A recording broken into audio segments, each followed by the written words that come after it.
마리아 막달레나가 홀로 앉아 있습니다. 턱을 괴고 타오르는 촛불을 응시합니다. 그리고 깊은 생각에 잠겨 있습니다.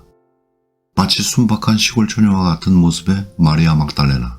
성녀 마리아 막달레나, 밧줄로 동여맨 붉은 치마, 촛불 옆에 놓여진 성경책, 십자가와 채찍, 고행의 길을 암시하고 있습니다. 그런데요, 막달레나의 무릎 위에 사람의 해골이 하나 놓여져 있습니다. 막달레나는 그 해골에 손을 얹고 차분하게 깊은 묵상에 빠져 있습니다. 바로크의 화가 조르주 드라투로의 참회하는 마리아 막달레나. 이 아름답고 차분한 풍경 속에 해골이 하나 놓여져 있습니다. 아름다운 여인과 옆에 놓여진 해골, 궁금해집니다. 조금은 무섭기도 하고요. 르네상스에서부터 바로크에 이르기까지 회화 속에 자주 등장하는 해골. 화가들은 왜 그림에 해골을 등장시켰나요? 해골이 등장하는 그림들, 메멘토 모리, 바니타스의 이야기입니다. 메멘토 모리, 라틴어로 죽음을 기억하라, 네가 반드시 죽는다는 것을 기억하라 라는 뜻입니다. 메멘토 모리의 개념은 인간의 유한성을 상기시키는 바니타스 회화를 탄생시킵니다. 바니타스도 라틴어에서 기원합니다. 바니타스는 헛됨, 덧없음, 가치없음을 의미합니다. 우리가 흔하게 쓰는 말, 인생무상이지요. 바니타스는 성서의 전도서에서 유래했습니다. 헛되고 헛되도다. 전도자가 이르되 헛되고 헛되도다. 세상 만사가 헛되도다. 의미심장한 경고입니다. 그렇습니다. 인간의 삶이란 순간일 뿐이며 믿음은 영원하다는 것입니다.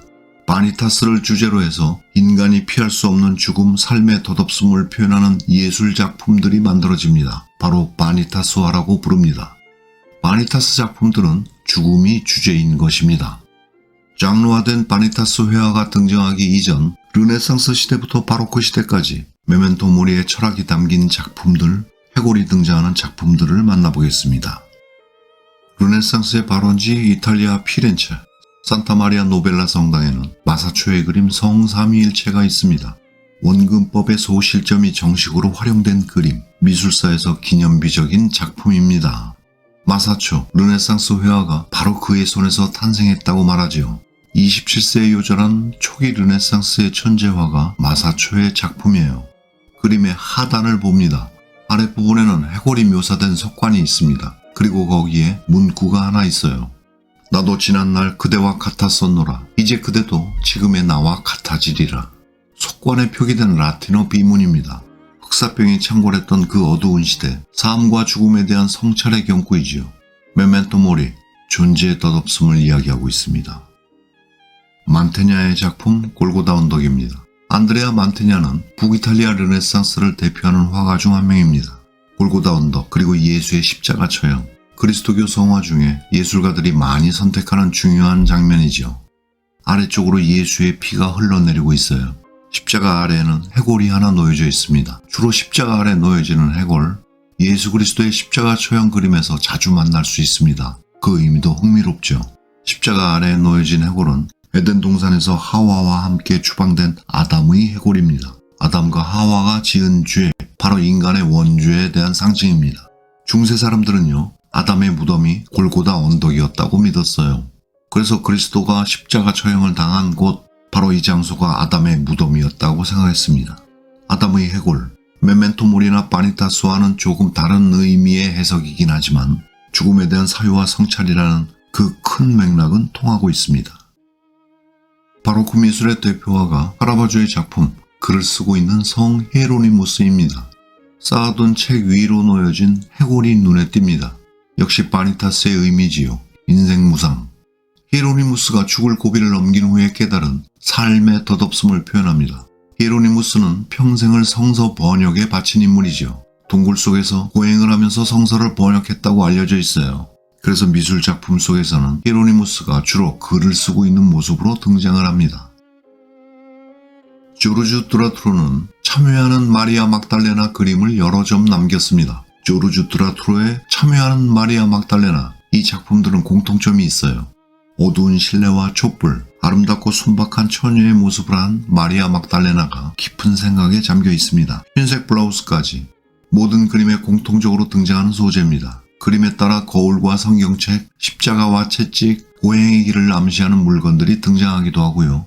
가장 중요한 공통점은 놓여진 해골입니다. 과거에 화려했던 시절을 회상하며 참여하고 있는 막달레나의 모습이지요. 덧없이 흘러간 시간들, 허무한 인생을 돌이켜보는 메멘토 모리의 메시지입니다. 17세기 프랑스의 사실주의 화가 조르주 드라투르의 작품 우리를 고요한 명상으로 이끌어줍니다. 르네상스 미술 속에서 등장했던 해골, 바로 그 미술로 넘어오면서 해골이 등장하는 메멘토 모리의 메시지는 이제 죽음을 주제로 한 바니타스, 회화의 한 장르로 탄생합니다. 14세기 유럽을 휩쓸고 지나간 끔찍했던 흑사병, 십자군 전쟁으로 교황 중심의 세계관이 흔들리기 시작했지요. 종교개혁의 바람, 그리고 이어진 30년 전쟁, 이 종교전쟁으로 800만 명이 죽었다고 합니다. 수많은 사람들이 덧없이 목숨을 잃었지요. 바니타스는 오랜 세월 이어지는 비극의 역사와 무관하지가 않습니다. 사람들은 죽음이 두려웠습니다. 사람들은 죽음이라는 화두에 대한 깊은 사유에 빠지게 됩니다. 과연 신을 향한 기도만으로 우리가 죽음을 면할 수 있는 것인가, 구원을 받을 수 있는 것인가에 대해서 고민합니다. 인간이라면 피할 수 없는 죽음, 그 죽음을 준비하는 올바른 삶의 자세는 무엇일까 생각했지요. 합리적 사고가 발달하던 시기였어요. 인간은 죽음에 대한 구체적인 성찰이 필요했을 것입니다. 삶의 태도와 철학이 합리적으로 바뀌어야 했을 것입니다. 이제 삶과 죽음의 덧없음을 상징하는 해골이 그림에 등장하게 됩니다.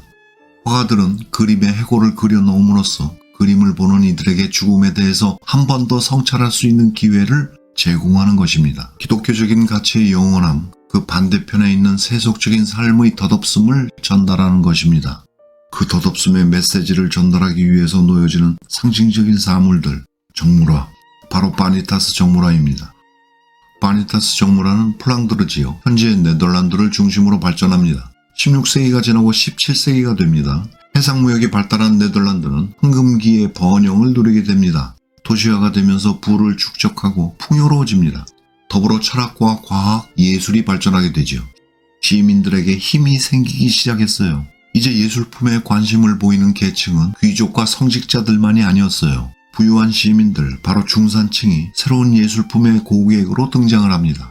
가톨릭에서 프로테스탄트로 돌아선 네덜란드는 당당하고 자연스럽게 부를 축적합니다.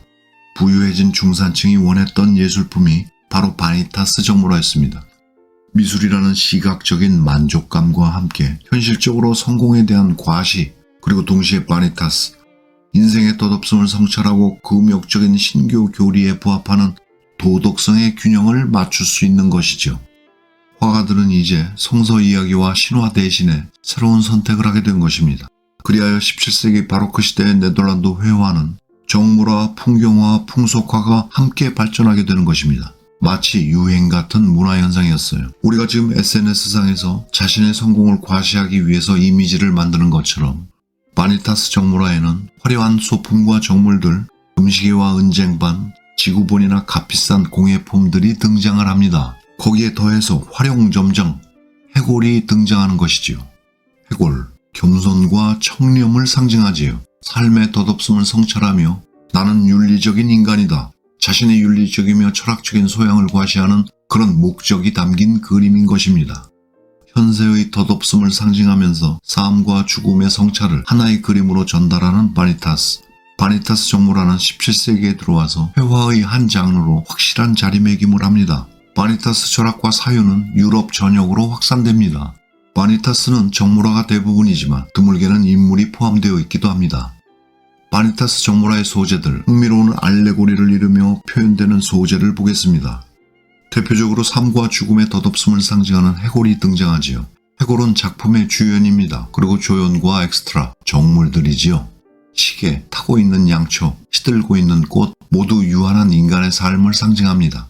인간의 덧없는 부와 권력을 상징하는 금붙이나 장신구, 예술과 과학을 상징하는 책과 지도, 악보들도 등장하고요. 세속적인 쾌락을 상징하는 술잔이나 카드도 등장을 합니다. 바니타스 정물화는 우리들에게 인간은 결국 죽을 수밖에 없는 유한한 존재라는 사실을 그림으로 상기시킵니다. 그리고 의미 없는 탐욕과 물질, 세속적인 욕망과 쾌락을 경고하는 것이지요. 바니타스 정물화 초기에는요, 해골, 책 이런 몇 가지의 간결한 소재가 등장했습니다. 그림은 주로 어두운 저채도에 집중력 있는 구성이었죠. 죽음이라고 하는 주제, 아무래도 진지한 느낌이 강조되었겠지요. 그런데 시간이 흐르면서 그림의 장식성이 더해지고 늘어납니다. 등장하는 소재의 물건의 종류도 점점 다양해지고 화가들이 사용하는 컬러와 정물화의 분위기도 더욱 화려하고 경쾌해집니다. 이런 과도한 장식성이나 세밀한 묘사에도 불구하고 렘브란트를 비롯한 당대 바로크 미술의 거장들에게 큰 영향을 주기도 합니다. 그것은 바니타스 정물화의 예술성이 당대 예술가들에게 인정받았다는 의미이기도 합니다.